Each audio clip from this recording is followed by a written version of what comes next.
हम भूल जाते हैं इस चीज़ को। हम तो सोचते हैं कि खाओ पियो, चोरी करो, हेरा फेरी करो, उसको खा के हम खुश होते हैं कुछ समय के लिए, लेकिन ये नहीं सोचते हैं कि इसका परिणाम बहुत बुरा होगा और इसका परिणाम सिर्फ हमें ही भोगना है, दूसरा कोई नहीं। सुनते हैं तब तो थोड़ा मन में आता है कि हमें ऐसा नहीं करना चाहिए, लेकिन जब दुनियादारी का भाव देखते हैं, उनके ख्यालात और विचार देखते हैं, जिन लोगों के बीच में रहते हैं उन लोगों का रोजाना का ये कार व्यवहार है, तो हम उस कार व्यवहार को छोड़ना कबूल नहीं करते।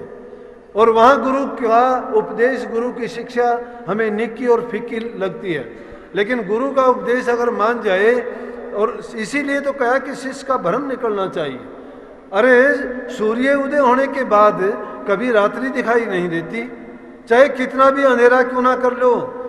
अगर सूरज नहीं उगता है तो चाहे तुम कितनी भी रोशनी क्यों ना कर लो, सारे संसार को प्रकाशित नहीं कर सकते।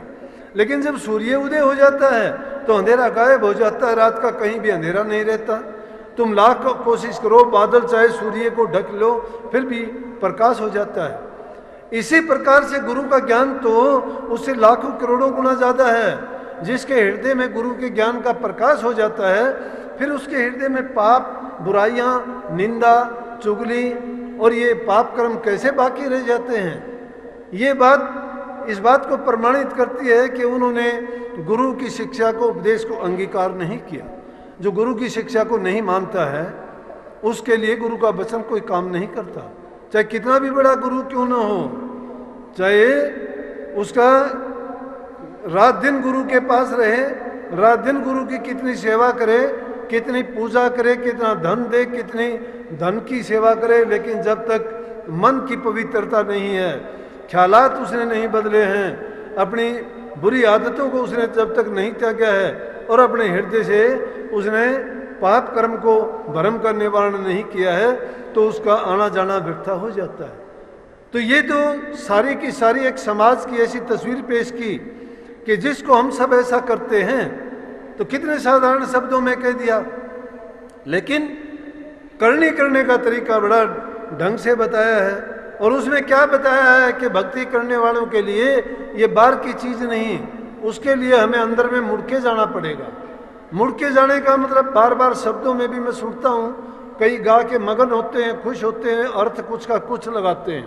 संतों की वाणी का अर्थ का गलत लगा देने का मतलब होता अनर्थ कर देना। एक कोई शब्द लगाते हैं, उसमें कहते हैं कि 10वें द्वार की मौज दिखा दो। अरे 10वें द्वार की मौज दिखा दो, 10वां द्वार तो पहला दर्जा है हमारा, तुम 10वें द्वार को कितना ऊंचा मानते हो। ये अज्ञान की बात है जिसको समझते ही नहीं हो। हमारे शरीर के अंदर 9 दरवाजे लगे हुए हैं बाहर जो प्रकट दिखाई देते हैं।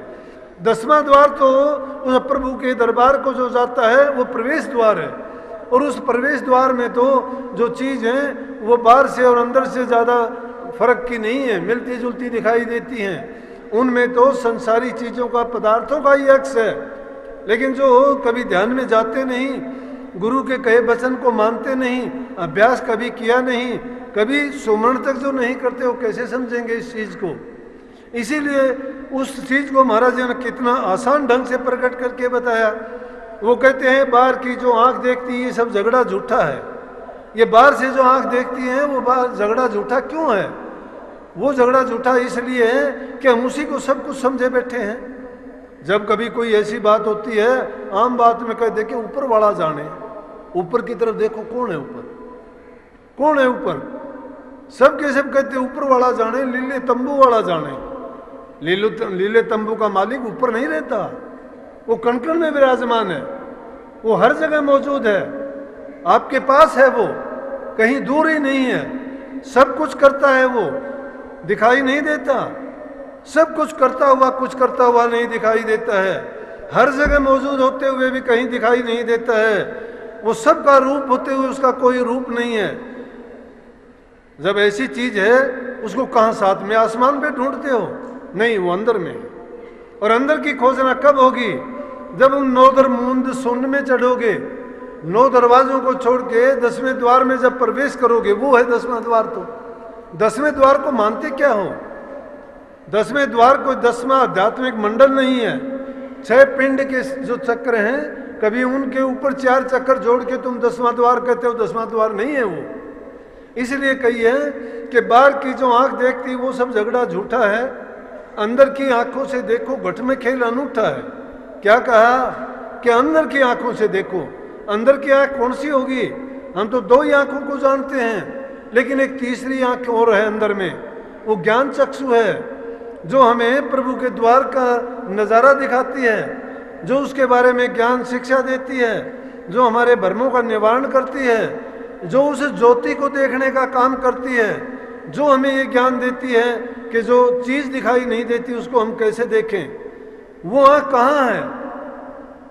वो इन आँखों से ना देखा जा सकता है, ना ये काम आती हैं। ये तो दुनियादारी की चीज़ों को देखने के लिए हैं। इस कान दुनियादारी की जो बोलने वाले शब्द हैं उनको सुनने का काम दे सकते हैं, लेकिन जो अनरिटन वर्ड है, जो अनस्पोकन लैंग्वेज है, उसको ये नहीं समझ पाती। उसको समझने के लिए अंदर में रखी है चीज़, और वो कौन है? वो हमारी रूह है।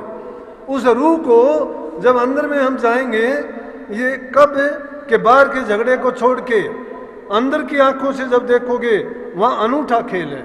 वो अनूठा खेल ना जबान से बताया जा सकता है, ना उसको हम लिख सकते हैं कि वो क्या है। जब उसका कोई प्रमाण हम दे ही नहीं सकते बाहर, तो उसका तो केवल मात्र अनुभव किया जा सकता है। उसी अनुभव को कहा ये ठेठ आध्यात्मिकता की बात है, जिसको समझना जबान से नहीं है। ये करनी का भेद, इसीलिए संतों ने कहा कि ये करनी का भेद है। नहीं बुद्धि विचार बुद्धि छोड़ करनी करे, तब पावत कुछ सार। कुछ सार मिलेगा, उसको भी पूर्ण नहीं। वो भी कब? जब बुद्धि से परे हो जाओगे। क्यों कहा कि 3 छोड़ चौथा पद धावे? 3 पदों से ऊपर निकल जाओगे। कौन से 3 पद? शारीरिक मंडल से, मानसिक मंडल से और आत्मिक मंडल से भी जब निकलोगे। हम तो जान शरीर के मंडल से नहीं निकले अभी। शरीर के मंडल से कहाँ निकलेंगे? दुनिया के मंडल से ही नहीं निकलना चाहते हैं। इस दुनिया के मंडल से जब निकलेंगे तब शरीर के मंडल का नंबर आता है, उसके बाद मन का आता है, मन के बाद सुरत का आता है। उसके भी पार जब जाएंगे, वो चौथा पद है, और चौथे पद के बिना जीव का कल्याण नहीं है। लेकिन शिष्य के लिए तो सतगुरु का उपदेश और कहा हुआ वचन ही कल्याण है, जो खुद पहुंचा हुआ है, जिसमें शक्ति है। अगर उसका हम पूर्ण रूप से अनुसरण कर लेंगे, अनुकरण कर लेंगे, पूर्ण रूपेण अपने आप को उसमें स्थापित कर देंगे, तो हमारे कल्याण में कोई शक नहीं रह जाता। ये भी बात हमें अपने दिल से सोच लेनी चाहिए। लेकिन वैसा बनने के लिए हमें उतना ही पवित्र भी बनना पड़ेगा, नहीं तो प्रवेश द्वार पे जाके रोक दिए जाओगे। जो संतों के चिताए जीव होते हैं, उनको धर्मराज की अदालत में और यमराज की अदालत में नहीं जाना पड़ता। उनको कोई पूछने वाला ही नहीं होता। वहाँ तो सिर्फ संसार के जीव जो कर्म के बंधन में होते हैं, अच्छे कर्म करने वालों को धर्मराज पूछ लेता है, बुरे खोटे कर्म करने वालों की इम्तिहान यमराज लेता है। लेकिन जो संतों के जीव होते हैं, उनका अलहदा मार्ग है, जिसको इन दोनों से कोई वास्ता नहीं है, और वो सीधे जाते हैं गुरु के दरबार में और फिर मुड़ के संसार में नहीं आते। इसलिए वहाँ जाने के लिए तो हमारा अलग रास्ता है। तो संतों ने क्या फरमाया? महापुरुषों ने, गुरु महाराज ने क्या कहा कि बाहर की जो आंख देखती वो सब झगड़ा झूठा है, अंदर की आंखों से देखो घट में खेल अनूठा है। क्या घट में खेल अनूठा है? घट का खेल जब देखोगे, वो नज़ारे वो बताए नहीं जा सकते। कबीर साहब कहता है उसको बताऊं कैसे? बताने का कोई उसके मेरे पास पैमाना नहीं है, और उस प्रकट करके बताया। वो कहते हैं अब दो क्या बतलाऊं कैसा, एक अगम अगोचर ऐसा, कि वो अगम है, अगोचर है, उसको कैसे बतलाऊं मैं? उसको कैसे बताया जा सकता है? तो उसके बारे में कहते हैं, जो कहिए सो है भी नहीं है, सो कया न जाई। जो कहिए सो है भी नहीं है, सो कया न जाई। सेना बेना का सो कहिए, जो गूंगे गुड़ खाई। कि सैन बैन में भी नहीं कहा जा सकता। वो तो गूंगे ने जैसे गुड़ खा लिया, मीठा पदार्थ खा लिया, जिसकी जबान नहीं, वो बोल के बता नहीं सकता कि क्या है कैसा है, लेकिन आनंद उसको जो मिलता है उसमें मस्त हो जाता है। इसी प्रकार से वो अनूठा खेल अंदर में जब देखोगे, लेकिन वो ना आकार रूप में है ना निराकार रूप में है। वो न शब्द रूप में, प्रगट शब्द में नहीं है। वो प्रगट अगर होता तो उसका नाम रखा जाता। शब्द भी जब प्रगट हुए तो उसके नाम रखे गए, अलग अलग नाम रखे गए। हर रूहानी मंडल पर उसके नाम अलग अलग से पड़ गए, क्योंकि वो प्रगट हुआ। शब्द प्रगट जब धरिया नाम, शब्द गुप्त जब नाम, जब शब्द गुप्त था नाम रहा वो, लेकिन जब प्रगट हो गया तो उसके अनेक नाम रखे गए। किसी ने उसको राम राम के नाम से, किसी ने राधा स्वामी के नाम से, किसी ने सत साहिब के नाम से, किसी ने ओम के नाम से, किसी ने किसी नाम से, अनेकों नाम के विष्णु सहस्र नाम में उसके सहस्र नाम हो गए। और इतने ही नहीं, किसी ने गोड कह दिया, किसी ने वर्ड कह दिया, किसी ने लोगास कह दिया, किसी ने कलमालाई बांग कह दिया। जिन जिन की भाषाओं में जिनको जैसा अनुभव हुआ उनने अनेक नाम रख दिए, क्योंकि वो प्रगट हो गया। जब तक गुप्त था तब तक तो अनाम था। उस अनाम का नाम क्या था? उस हालत तो ये थी कि नहीं खालिक न मलकूक न खिलकत, करता कारण काज न दिक्कत, राम रहीम करीम न केसो, कुछ नहीं कुछ नहीं कुछ नहीं था सो, कुछ नहीं कुछ नहीं कुछ नहीं था सो। कैसे ये आंख देख लेंगे उसको? कैसे बाहर उसको ढूंढ लोगे, पालोगे उसको ढूंढना और पाना चाहते हो, अंदर में प्रवेश करो। मत गिड़गिड़ाओ किसी के सामने। गुरु ने जो देना होता है सबके सामने देता है। लेने वाले के दिल की दरवाजे खुले होते हैं, वो दिल भर के ले जाता है। लेकिन मूर्ख आदमी जो नहीं समझ पाता वो निराश खाली जाता है, पछताता है जिंदगी भर, और अंत समय में भी पछताता हुआ ही दुनिया से चला जाता है। दुनिया में रोता हुआ आया था और रोता हुआ ही उसको जाना पड़ता है। हे परमात्मा मुझे उठा ले, हे सदगुरु मुझे बचा ले, मुझे इस रोग से छुटा ले, मेरा अभी चौड़ा पूरा कर। क्यों करवा दे? अगर तुम्हारा कर्म है, कर्ज है, उसको हंसते हंसते क्यों नहीं भोगते? किसी ने और ने नहीं किया वो, और अब भी चेतते नहीं हो। पिछले जन्म के कारण अब ये जन्म मिला है। पूरा भाग था हमारा, बहुत अच्छा भाग था, अच्छा इंसान का जीवन मिला, गुरु मिला, बहुत बड़े भागी थे, नाम मिला, हमारे बहुत अच्छे कर्म थे जन्मों के। कितने जन्मों के हमारे शुभ कर्म इकट्ठे होने से हमें गुरु की शरण प्राप्त हुई। लेकिन अब आगे क्यों बढ़ते हैं कि सब चीज़ हमें प्राप्त है, फिर भी हम जो करना चाहिए वो क्यों नहीं करते? तो आगे फरमाते हैं कि बाहर की जो आंख देखती ये सब झगड़ा झूठा है, अंदर की आंखों से देखो घट में खेल अनूठा है। मोह माया की फिरे दुहाई 5-25 ने लूटा है। ये लूटते हैं दुनिया में। मोह और माया की बंधन पड़े हुए हैं जीव के पैरों में, बेड़ियों से भी मजबूत हैं, दिखाई नहीं देते हैं। दिखाई नहीं देते कहने के लिए छोड़ देते हम कि मेरा कोई मतलब नहीं, लेकिन फिर भी मन के अंदर ये लगन लगी रहती है, बेटियों के लिए ये कर दूं, पोतों के लिए ये कर दूं, उसकी शादी हो जाए, उसका मकान बन जाए, उसके लिए ज़मीन लेके छोड़ दूं, उसके लिए ये कर दूं। अरे पूत सपूत धन क्यों संची, पूत कपूत धन क्यों संची? पूत सपूत है तो धन क्यों इकट्ठा करोगे? सपूत है तो अपना कमा के खाएगा, तुम्हारी जरूरत नहीं है। अपना कर्म की गठरी वो लेके आया संसार में। अगर तुम लाख उसको अच्छा करके धन जोड़ के दोगे, वो जुआ खेलेगा, शराब पिएगा, खोटे कर्म करेगा, बर्बाद कर देगा, अगर कपूत होगा तो। लेकिन सपूत होगा, उसको इन चीज़ों की जरूरत नहीं होगी। वो अपना पुरुषार्थ करेगा, मेहनत करेगा, कमाएगा नेक नीति से और नेक रास्ते पर चलेगा, उसको इकट्ठा करने की जरूरत नहीं है। इसलिए इंसान नेक कर्म करता है, सही रास्ते धर्म के मार्ग पर चलता है, बुराइयों से जो बच के चलता है वो माया के बंधनों को काट लेता है। माया और काल दोनों के दोनों ये जीव के ऊपर फांस लिए डोलते हैं, आगे पीछे तैयार रहते हैं। थोड़ा सा भी जीव भटकता है रास्ते से, ये अपनी फांस फंसा लेते हैं गल में, और फिर उसको गुलाम बना के उसको पशु की तरह से खींचे फिरते हैं। जो उनकी मर्जी आती है बंदर की तरह नाचना चाहते हैं, और उसके कर्म के अनुसार उसको नाचना पड़ता है, और वो 2-2 पैसे के लिए हाथ पसार फिरता, उसका काम नहीं है ये। लेकिन उसका काम ना होते हुए भी उसको कर्म का कर्जा देना पड़ता है। क्यों फंसा वो जाड़ में? लालच में फंसता है आदमी। थोड़े से लालच के लिए अपने आप को बेच देता है, थोड़े से स्वार्थ के लिए आदमी गुरु छोड़ देता है, सत्संग छोड़ देता है, सही रास्ता छोड़ देता है। क्यों? कि उसको संसार के पदार्थ मिलने चाहिए।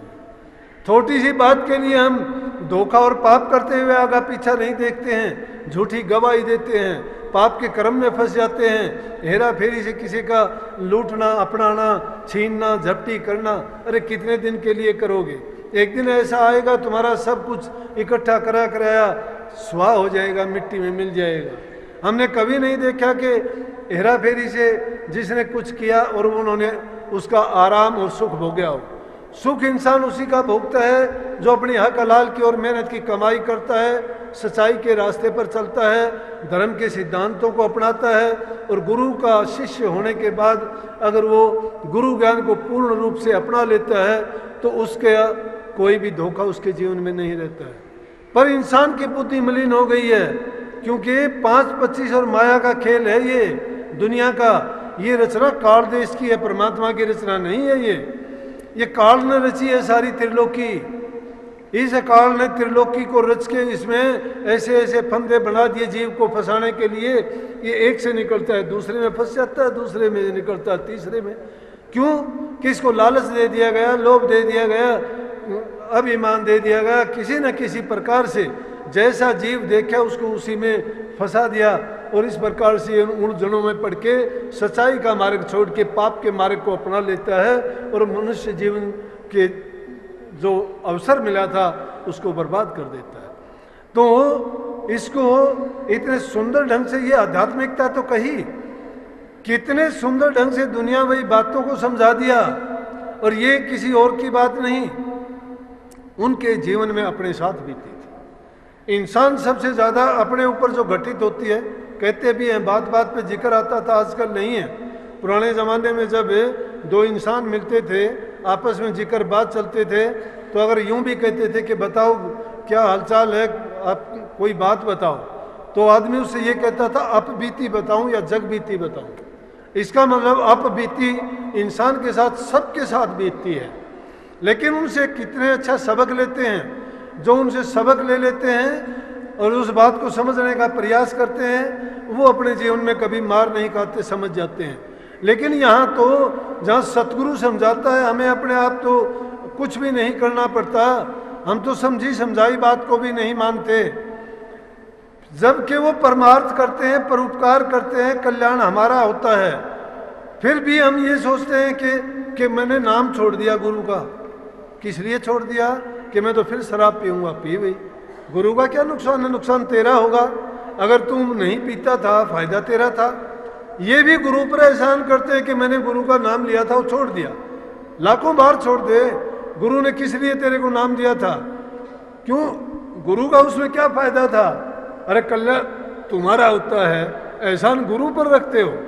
कमाल की बात है। गुरु तो तुम्हारी भलाई में है। लाखों बुराई करके, लाखों झूठ बोल के, लाखों पाप करके गुरु की शरण में बार बार गलती करके भी जाओगे तो भी गुरु तुम्हें माफ करेगा। परमात्मा माफ नहीं करेगा कभी भी। परमात्मा आज तक किसी ने देखा भी नहीं, उसके सामने क्या शिकायत करोगे? लेकिन अंधी बुद्धि है हमारी, अपनी बुद्धि अपनी चतुराई से अपने आप ही पाप कर्म कर लेते हैं, अपने आप ही तौबा कर लेते हैं, उसको मान लेते हैं कि मुझे माफ करना, और अगले ही दिन वो ही पाप फिर दोहराते हैं। इसका मतलब कि परमात्मा को हमने ना जाना, ना समझा, और ना ही हमारा तौबा करने का कोई फायदा। लेकिन संत सतगुरु के सामने जब जाओगे, बार बार उनसे मिलोगे, बार बार तुम्हें वो पुनरावृत्ति से अपनी शिक्षा को, अपने ज्ञान को, अपने उपदेश को आपके ऊपर उड़ेलते रहेंगे, तो धीरे धीरे करके आपके पाप कर्म छूट जाएंगे। एक दिन में छूटने वाले नहीं हैं। अगर जगह जगह तुमने देखा होगा, पहाड़ में जब जाते हैं हम गैंगटॉक की तरफ, वहाँ मोड़ है पहाड़ में, और हर मोड़ पर वहाँ लिखा है कि सावधानी हटी और दुर्घटना घटी। तो उसको अगर लागू करके देखते, हमारे जीवन पर बात है। अगर सत्संगियों की सावधानी हटी तो समझो दुर्घटना घटी। अगर थोड़े से गुरु के वचन से हम भटके, थोड़ी सी हमने लापरवाही करी, दुर्घटना घट जाएगी, क्योंकि हम सच्चे रास्ते को छोड़ के फिर उस पाप कर्म में, माया के काम में, काल देश के कार्यों में फिर भटक जाएंगे और सच्चाई से दूर होते चले जाएंगे। तो प्रेमियों, ये तो बात मैंने जो बताई, ये हजूर महाराज जी ने अपनी ज़िंदगी में जो भी बात इंसान के साथ बीतती हैं, चाहे उन्होंने दुख भोग के, रो के बताते थे। शरीर है, शरीर में जब भी कोई आता है कष्ट शरीर को ही होता है। शरीर को कष्ट होता है तो दुख रूह को भी होता है। इसलिए जब वो बातें बताई जाती हैं कष्ट की और दुख की, तो इंसान उस दुख को प्रकट करके भी बताता है, प्रकट करने के क्योंकि अंग लगे हुए हैं हमारे। खुशी को जाहिर करने के लिए हमारा चेहरा है, होठ है, हंस देते हैं, खुशी जाहिर कर देगी। रोने के लिए, पानी दिखाने के लिए आंखें हैं, दुख को प्रकट कर देंगी। सुख और शांति को प्रकट करने के लिए हमारा शांत धीर स्वभाव बन जाता है। देखने मात्र से हमें शांति जब मिलती है तो सोचो कि इसने कुछ करनी कर रखी है। जिसके साथ बात करने से आपके मन का खिंचाव होना शुरू हो जाए, जिनकी बातों में आपको आनंद आता हो, जिनकी बातों को सुन के आपके दिल में ये उमंग उठती हो कि हमें भी ऐसा करना चाहिए, तो आपको मान लेना चाहिए कि ये करनी करने वाला इंसान है, इसने करनी कर रखी है। और इसीलिए जो ताकतवर रूह होती है वो दुर्बल रूहों को अपनी ओर आकर्षित करती है। जब इस प्रकार से हमारा मन किसी की ओर आकर्षित होना शुरू हो जाए, हमारी रूह का खिंचाव जब सतगुरु की ओर हो जाए, मन की नहीं, मन तो संसारी पदार्थों की तरफ भी बढ़ जाएगा और वो सबसे पहले बढ़ेगा, लेकिन वो खिंचाव अंदर से रूह का होगा। और रूह का जब खिंचाव होना शुरू हो जाए तो समझ लेना चाहिए कि जो गुरु है या जिससे तुम सुनते हो उनमें करनी की है, और वो करनी हमारे से शक्तिशाली है। और अपने आप को उसके अगर हम शरण में चले जाएंगे और उनकी बात को मानेंगे तो निश्चित रूप से हमारा कल्याण होगा। प्रेमियों, सत्संग 9वें 10वें दिन होते रहते हैं आपके दूर, ज़्यादा समय नहीं होता। जितना टाइम होता है, चाहे मुझे कष्ट होता है, मैं परवाह नहीं करता। मैं सोचता हूँ कि संगत के लिए जितने सत्संग हो, जितने जीवों का कल्याण हो, जितने भटके हुए जीव रास्ते पर आए, बुराइयाँ छूटें, एक अच्छे समाज की स्थापना हो और अच्छे से अच्छे लोगों के काम हो और सच्चाई और धर्म के मार्ग पर चले। बुराइयाँ जब छूट जाएंगी, हमारा जीवन स्वर्ग के समान हो जाएगा। घरों में प्यार होगा, प्रेम शांति होगी, उस घर के क्या कहने हैं। अब देखते हैं आज कि जब घरों में प्यार नहीं है, माँ बाप की लापरवाही है, बच्चे दिशाहीन होते जा रहे हैं, गलत काम करते हैं, तो फिर माँ बाप के अंकुश से दूर निकल जाते हैं, उनको अच्छे संस्कार नहीं मिल पाते। अच्छे संस्कार ना मिलने के कारण से क्या होता है कि बच्चे बुराई में, बच्चों का दोष नहीं है, उसमें दोष हमारा है। हम उनको सही दिशा नहीं दे सकते।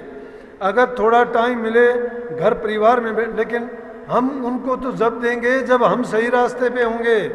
जो माँ बाप खुद बुरा काम करता है, शराब पीता है, लापरवाह है, घर वालों से गाली गलौज करता है, घरों में अमन चैन शांति नहीं रहने देता, पत्नी को मार के बाहर निकाल देता है, माँ बाप को गालियाँ देता है, तो उसकी संतान अच्छी कैसे हो सकती है।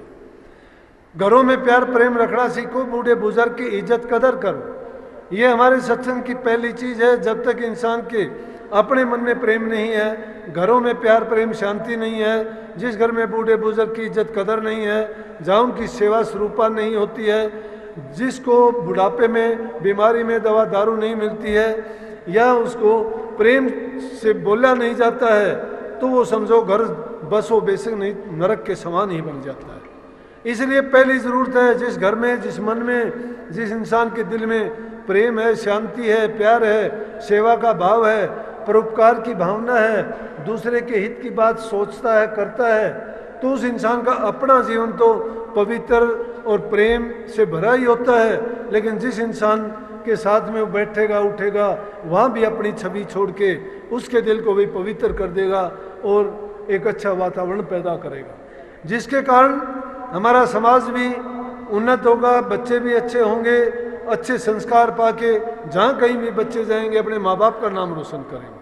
पुराना ज़माना होता था, अपने वंश की कुल की बात होती थी, जहाँ कहीं भी जाते थे बच्चे को देख के कह देते तू ऐसा होगा। अब जो पुराने बात थी उनमें इसीलिए कहते थे कि आदमी को पुराने खानदान को देखना चाहिए, उनके जो आचरण है उनको देखना चाहिए, धन दौलत को नहीं देखना। धन दौलत क्या है? अच्छे आचरण का आदमी है, अपने कमा के खाने वाला इंसान है। धन दौलत तो बुरे से बुरे कर्म करने आदमियों के पास हो जाता है, लेकिन वो क्या काम आता है उनके? ज़्यादा धन ये नहीं है, चाहे धन किसी के पास कितना भी हो जाओ, रोटी का साइज तो वही है, थोड़ा बहुत छोटा बड़ा होता होगा, रोटी का साइज कभी नहीं बढ़ता है। चाहे कोई धनवान कितना भी बड़ा हो, रोटी का साइज उसका ज़्यादा बड़ा नहीं होता। रोटी सबको मिलती है। और फिर इस चीज़ की चिंता करके पाप कर्म में लिप्त ना हो कि आप भूखे मर जाओगे। रहो निचिंत करो मत चिंता, चौंस देई सो चिंत करेगो, पाँव पसार पड़ो दिन सोवत, पेट दियो सो पेट भरेगो, जीव जिथे जल में थल में, पुनः पाहन में पहुँचाए दरेगो, भूख ही भूख पुकारे तो सुंदर कहतूँ तो भूख मरेगो। जैसे इंसान की मति वैसी उसकी गति, जैसे उसकी सोच होती है वैसा उसका जीवन बन जाता है। इंसान का जीवन उसके ख्यालात से बनता है। ख्याल अच्छे और पवित्र होने चाहिए। शुद्ध और पवित्र विचार बनाने के लिए उसकी शुद्ध कमाई होनी चाहिए, क्योंकि शुद्ध कमाई में शुद्ध अन्न के खाने से आदमी का शुद्ध मन और शुद्ध विचार बनते हैं। जब तक उसकी कमाई शुद्ध नहीं है, हेरा फेरी की, ठगा बगी की, चोरी की, झूठ छड़ कपट की है, तो वो वैसे ही विचार, जो जैसा अन्न खाएगा वैसा उसका मन हो जाएगा। जैसा उसका मन होगा वैसे विचार होंगे, और जैसे विचार वैसा ही उसका संसार बन जाएगा।